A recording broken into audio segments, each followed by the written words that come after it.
Ini secara global. Kita sekarang berada di fase keberapa? Fase keempat. Perhatikan, fase keempat jelas adalah fase bersatunya seluruh kubu setan manusia dan setan jin untuk menghancurkan Islam dan para pemeluknya. Ini Islam dipimpin oleh Nabi. Ini kaum muslimin dipimpin oleh khalifah. Ini kaum muslimin oleh para raja-raja, pada khalifah sistem kerajaan. Ini kembali khilafah. Yang keempat ini yang kosong, Pak. Di masa kekosongan khilafah inilah umat Islam diburon. Umat Islam dijadikan pecundang. Manusia anak cucu Adam dikejar supaya menjadi ahli neraka sebanyak-banyaknya pada fase keempat ini. Silahkan kita lihat berikutnya. Pada fase ini banyak yang murtad, kata Nabi. Na'udzubillah. Pada fase keempat ini tekanan hidup, kezaliman meraja di seluruh muka bumi. Makin kesini, Pak, Bapak akan melihat di mana-mana di muka bumi ini adanya cuma kezaliman. Zalim, zalim, zalim, zalim, zalim, zalim. Di mana-mana jahat, zalim, zalim, zalim. Ini fase keempat. Banyak umat Islam yang putus asa hidup. Bencana alam, petaka-petaka besar di mana-mana dan musnahnya teknologi. Penyakit-penyakit bermunculan. Sementara karena teknologi sudah musnah, rumah sakit pada tutup. Penyakit banyak, rumah sakit tutup. Apa yang terjadi? Kenapa rumah sakit tutup? Karena nggak ada teknologi. La haula wala quwata illa billah. Nah, kaum muslimin, ini kesimpulan fase keempat ya. Kelaparan dan kehausan dan makanan langka. Masa di mana di seluruh dunia banyak terjadi perampokan, pembunuhan di mana-mana, perang dan perang, kemurtadan, kesesatan yang membatalkan keislaman. Lalu persiapan yang harus kita lakukan sekarang adalah persiapan ilmu dan iman. Mari lihat. Yang pertama, alhamdulillah Bapak sedang ada dalam yang pertama ini, mengilmui tentang karakter dan seluk-beluk fitnah akhir zaman.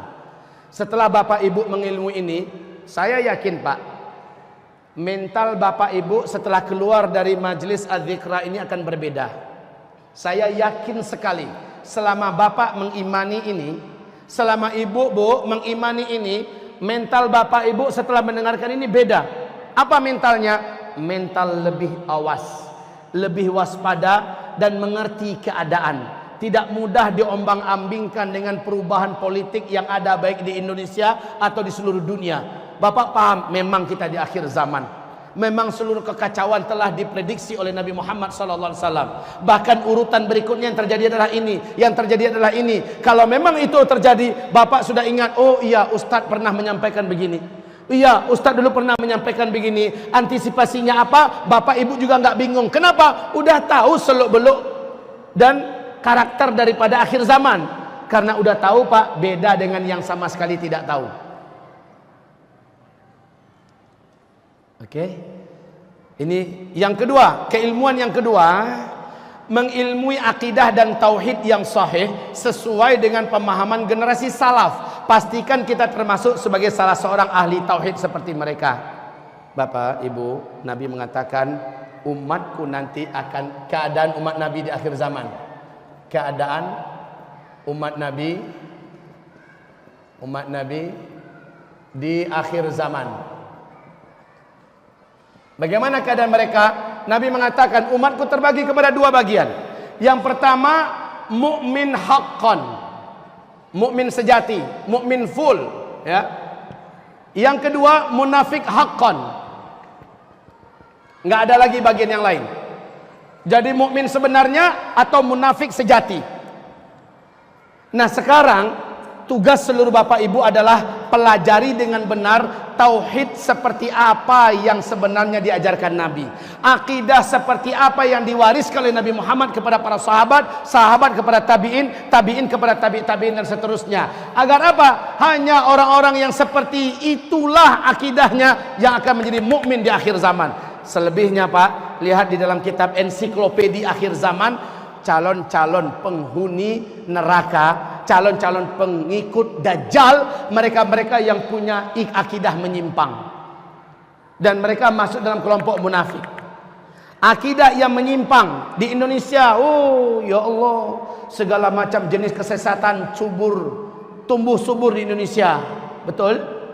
pemahaman-pemahaman yang menyimpang tumbuh subur. Media pun memberikan fasilitas kepada penyesat-penyesat umat untuk berbicara. Sementara ulama, majelis ulama, tokoh-tokoh umat hampir-hampir tidak diberi ruang. Tapi kalau Bapak mempelajari akidah yang benar, tauhid yang benar, pastikan diri kita termasuk di antara kelompok ini, Pak. Menjadi ahli tauhid di akhir zaman.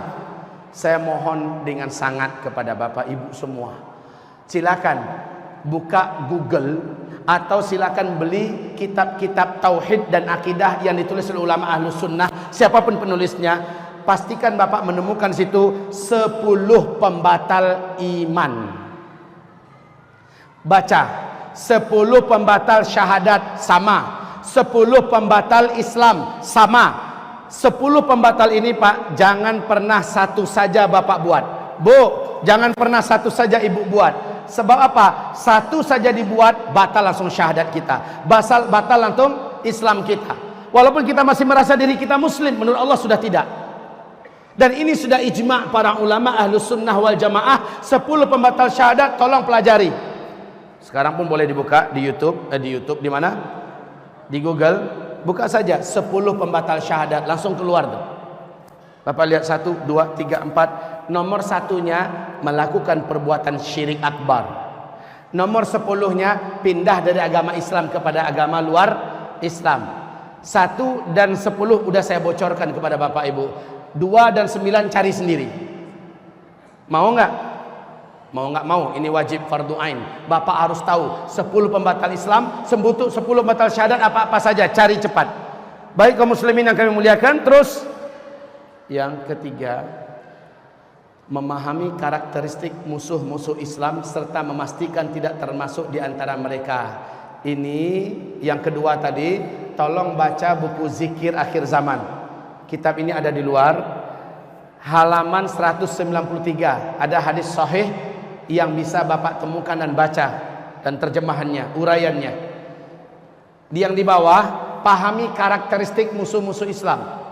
Rasul bersabda sallallahu alaihi wasallam di dalam kitab Ensiklopedia Akhir Zaman, halaman 846. Di halaman 846, apa kata Rasulullah? Berikut ini adalah ciri-ciri calon pengikut Dajjal sebelum Dajjal keluar. Sebelum Dajjal keluar sudah ada ciri-ciri orang-orang yang akan menjadi pengikut Dajjal nanti. Nah ini Bapak Ibu lihat, apakah saya termasuk di antara orang-orangnya atau tidak. Mulai dari halaman 846, calon-calon pengikut Dajjal. Sebelum Dajjal keluar sudah kelihatan ciri-ciri orangnya, perangai-perangai orangnya. Sekarang pastikan kita termasuk enggak. Kalau iya, cepat taubat, cepat robah diri, cepat kembali ke jalan Shiratal Mustaqim. Ya, halamannya catat di buku EAZ, ini adalah Ensiklopedia Akhir Zaman, halaman 846 dan 853. Saya tahu Pak, Bapak, Ibu mungkin rajin beli buku, tapi nggak punya waktu nak baca. Betul? Alasannya saya sibuk, nggak ada waktu. Apalagi ngeliat bukunya setebal nih. Ngeliat buku aja udah ngeri. Padahal di dalamnya informasi yang maha penting untuk keselamatan kita dan keluarga kita. Lanjut, yang keempat, ilmuilah tentang karakteristik firqatun najiyah dan ta'ifah al-mansurah. Al-firqatun najiyah, pernah dengar enggak istilah ini? Al-firqatun najiyah, at-ta'ifah al-mansurah.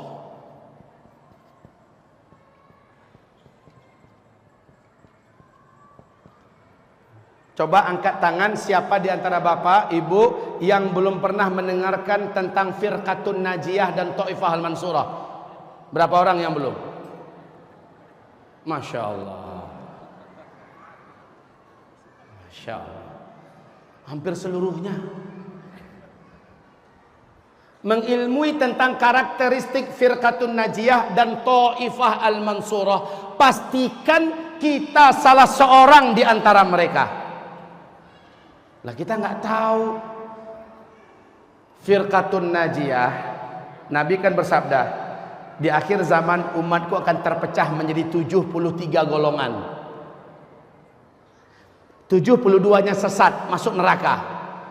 Cuma satu golongan yang selamat masuk surga. Golongan yang selamat ini Nabi tidak menyebutkan nama. Tidak. Nabi tidak menyebutkan nama.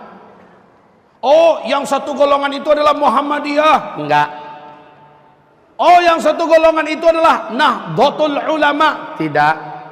Satu golongan itu adalah Jama'atut Tabligh. Tidak. Nabi tidak menyebutkan dia adalah Persis, dia adalah Wahdah Islamiyah, dia adalah Hizbut Tahrir, dia adalah Ikhwanul Muslimin. Bukan. Bukan itu. Tapi Nabi menyebutkan ma ana alaihil yaum wa ashabi. Ini hadis sahih.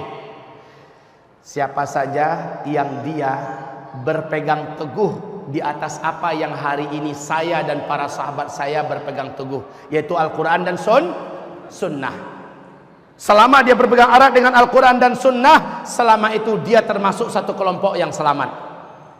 Dan kelompok yang selamat ini diistilahkan oleh para ulama sekarang dengan sebutan Ahlus Sunnah wal Jamaah. Satu kelompok yang ini langsung dengan Firqatun Najiyah adalah Ahlus Sunnah wal Jamaah, yang memiliki pemahamannya Rasul dan para sahabat. Begitu loh maksudnya. Paham Bapak Ibu? Silakan namanya macam-macam, gak ada masalah. Di Indonesia ada namanya NU, di Indonesia ada namanya Muhammadiyah, di Indonesia ada namanya Jamaah Tabligh, di Indonesia ada namanya Wahdah Islamiyah, di Indonesia ada namanya Persis. Itu Jamaah Ahlus Sunnah wal Jamaah semua, itu kaum muslimin. Saudara kita seluruhnya, pastikan kita termasuk salah seorang di antara Firqatun Najiyah ini. Terserah sekali lagi dimanapun. Apakah kita gabungnya di Azikro, apakah kita bergabungnya di Kalbun Salimnya Agim, apakah kita gabungnya di Muhammadiyah, apakah kita gabungnya di mana saja, selama masih Ahlus Sunnah wal Jamaah, khalas. Tapi di luar itu, di luar Ahlus Sunnah wal Jamaah sesat. Syiah di luar Ahlus Sunnah wal Jamaah jelas sesatnya. Ahmadiyah, Murji'ah, Khawarij, Mu'tazilah, ya, pemahaman yang seperti ini kaum muslimin, ini jelas sesatnya. Kita pastikan diri kita masuk dalam Firqatun Najiyah dan jangan sendiri-sendiri. Lalu bedanya dengan Taifah Al-Mansurah apa? Jadi begini. Ini Firqatun Najiyah. Di dalam Firqatun Najiyah ada kelompok-kelompok. Ada kelompok-kelompok dalam Firqatun Najiyah ini kaum muslimin. Kelompok-kelompok ini masih terhitung Firqatun Najiyah. Kenapa? Mereka masih Ahlus Sunnah wal Jamaah. Nah, saya katakan tadi ada Jamaah Tabligh, ada Hizbut Tahrir, ada Ikhwanul Muslimin, ada Muhammadiyah, ada NU, ada apa sajalah di sini kaum muslimin, mereka masih Ahlus Sunnah wal Jamaah. Tapi Taifah Al-Mansurah adalah satu kelompok elit di mana keberadaan mereka berkah untuk Islam. Mereka senantiasa Allah berpihak kepada mereka. Mereka kalau menyerang pasti Allah akan bela dan mereka pasti akan menang. Mereka tidak akan bisa dikalahkan oleh musuh-musuh Allah. Taifah Al-Mansurah ini Pak, kenali siapa mereka. Para ulama menyebutkan ciri-ciri mereka adalah: satu, mereka ahli ilmu, ahli tentang ayat, ahli tentang hadis. Dua, mereka adalah ahli amal yang jujur, yang ikhlas. Tiga, mereka adalah ahli dakwah. Keempat, mereka adalah ahli-ahli jihad. Dan Nabi mengatakan Taifah Al-Mansurah yang tertinggi adanya di Syam. Mereka adalah ahlul jihad. Mereka adalah ahlul jihad, adanya di Taifah Al-Mansurah. Setiap Taifah Al-Mansurah pasti masuk dalam Firqatun Najiyah. Tapi tidak seluruh Firqatun Najiyah adalah Taifah Al-Mansurah. Faham sekarang Bapak Ibu? Sekarang tugas Bapak pastikan manakah di antara ini saya berada. Lalu anjuran saya lebih dekatkan pemahaman dan pengamalan kita seperti Rasul, para sahabat, tabi'in memahami dan mengamalkan Islam. Imam Syafi'i masuk dalam hitungan tabi'in.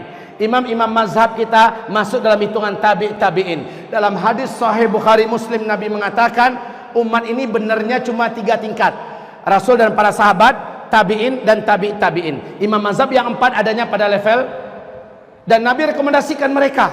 Nah, kita jangan pernah keluar dari 3 level ini. Rasul dan para sahabat, tabi'in dan tabi'in. Kata guru Imam Syafi'i, Imam Malik bin Anas, umat ini nggak akan benar berislam dan tidak akan benar memahami Islam kecuali seperti generasi awal mengajarkan dan mengamalkan Islam. Maka pastikan kita seperti generasi awal itu. Oke.